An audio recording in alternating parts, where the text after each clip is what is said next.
Yoo akkam jirtu kabajamtootaa fi jaallatamtoota Jaawituub yeroo muraasaaf qilleensarraa dhabamus amma bifa haaraataan of cimsee of jabeessee odeeffannoo ispoortii taphaan duraa fi taphaan boodaa isin biraan ga'uudhaaf qophii hunda xumuree as deebi'eeti jira. Maarree isinis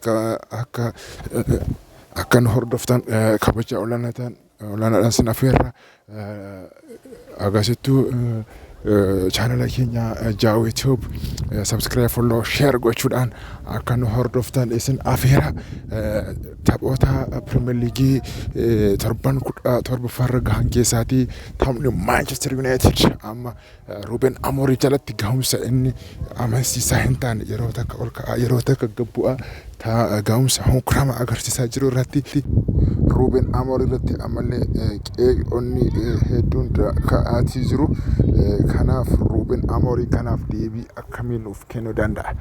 Taphoota gara fuulduraatti irratti injifannoo akkamii galmeessee United ol qabee kabajaa United keessumaa Sir Alex Ferguson jalatti kabajoota ol aanoo galmeessa keessaa hedduu kan qooddatu yoo ta'e Ruben Amorim dhugumatti gahumsa Sporting Lisbon keessatti agarsiisaa tureen ammallee asitti irra deebi'uu danda'amu moo akkuma Jose Mourinho, Luis van Gaal, Ole Gunnar Solskjaer fi Erik ten Hag'tti daddaqamaa qabxii dhabaa gahumsa gadi bu'aa agarsiisaa deemee kilaba kana irraatii ari'amuu danda'a kan jedhu kan yeroon deebisu ta'a.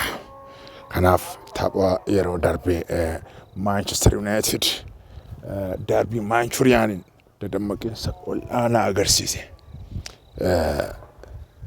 Duubaa ka'uudhaan gahumsa dhuunfaa Amad Diallo irratti hirkachuudhaan duubaa ka'anii goolii 2-1 injifatanii Ruben Amorim dhugumatti seenaa Sir Ferguson Alex irra deebi'uu danda'ee jira jedhamee osoo faarfamaa jiru.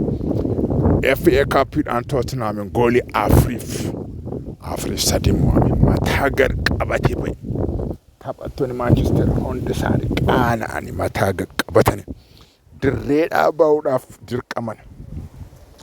Ammas irra deebi'uudhaan Bournemouth hedduu taphattoonni Manchester United uumanii barana keessumaa Bournemouth kilaboota gurguddoo Manchester City, Arsenal, Tottenham, Manchester United dabalate kilaboota top 6 jiran hunda irratti injifannoo cololoqaa galmeessuudhaan gara fuulduraatti deemaa jira. Amma sadarkaa 5ffaa qabatee jira.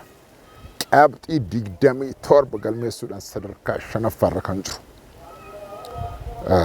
Bournemouth kilaba ajaa'iba keessumaa bara kana kilaboota akka xixiqqoo kan jennu Nottingham Forest, Brighton and Hove Albion fi akkasuma Bournemouth gahumsa olaanaa agarsiisuudhaan kilaboota gurguddoo qoraatii jiru.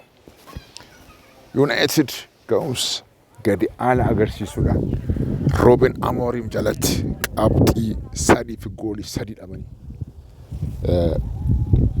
silaa osoo kan injifatanii ta'e haga sadarkaa 6ffaatti dhufuu osoo danda'anii carraa argatanitti osoo hin fayyadamin hafan.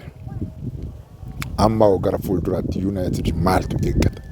Ruben Amorim taaktika 3-1 agam akka Sporting Lisbon Portugaalitti milkaa'e asitti injifannoo irra deebi'uu ni danda'a. Eeyyee kan jettan koomantii nu godhaa. Like kan jettanis sababa waliin warri eeyyee jettanis like Sporting Lisbon kilaba Manchester United wajjiniitiin sadarkaa tokko wal bira qabuu dandeenyu miti kan jettanis.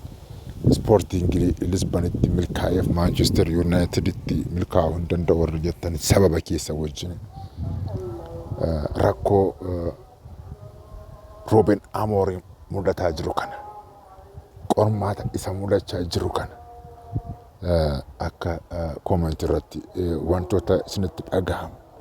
Ruben Amorim dhugumatti United jijjiiruu danda'a moo like hin danda'u?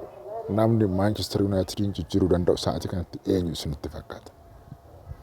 Moo dhugumatti akkuma kommentaatoroonnii fi abbootiin qabeenya Manchester United jechaati jiran Ruben Amoriif yeroo yoo kenname Manchester United jijjiiruu ni danda'a kan jedhu. Yaada keessan comment akka nuuf gootan asumaan isin afeeraa kabajamtoota daawwattootaa fi dhaggeeffattoota keenya. Taphni gara fuulduraatti Boxing Day'dhaan Manchester United kamisa dhuftu Wolverhampton waliin galgala sa'aatii 2:30 irratti taphatu haalaan tapha eegamudha. United ammas tapha sadaffaa dirree isaarratti injifatame seenaa gadaanaa leenjisaa haaraadhaan galmeessuu itti fufa jettumoo like Ruben Amorim of sirreessaa filannoo isaa best 11 yookiin filannoo isaa sirrii 11 jalqabaa adda baafatee ga'umsa amansiisaa argisiisee gara fuulduraatti dhufuudhaan kilaboota akka Chelsea, Liverpool fi Nottingham, Arsenal kanneen waliin dorgomuudhaan sadarkaa tokko hanga 4 falmachuu ni danda'a kan jedhu tapha haalaan nu agarsiistu ta'uu danda'a jennee kan eenyudha. Ruben Amorim keessumaa amma jifataa isaanii sarara fuuldura Marcus Rashford waliin wal abdii hamaa keessa seenaniitu jiru. Marcus Rashford ani qophaa'aadha. Kilaba kamillee deemee ga'umsa kiyya ijoollummaa sana agarsiisuuf ani qophiidha jechuutti jira. Ruben Amorim immoo ani waan Marcus Rashford haasa'aa jiru ibsa miidiyaaleef kennaa jiru akka nama hin dhageenyetti yookiin akka leenjisaa hin dhageenyetti callisee ga'umsa Marcus Rashford qofarratti hirkadheen isa hiriirsuu dhiisuu danda'a malee rakkoo dhuunfaa Marcus Rashford irraati hin qabu jechaatu jira. Dhugaadha. Ruben Amorim ga'umsa taphattoota irratti kan hirkatu malee akkanatti dhimma dhuunfaa taphattoota kam waliin illee qabaatee eenyuun filannoo jalqabaa keessatti kan galchu miti. Antonio Dos Santos illee amma gara filannoo jalqabaatti gara beenchiitti deebisaati jira. Keessumaa taphattoota murteessoo kan jedhaman Ruben Amorim jalatti right wingiidhaan Amad Diallo jira. Akkanumallee ittisa sarara harka mirgaadhaan Ahmad dhiifama kabajamtoota Diego Dalot jira. Mazar Nazraoui jira.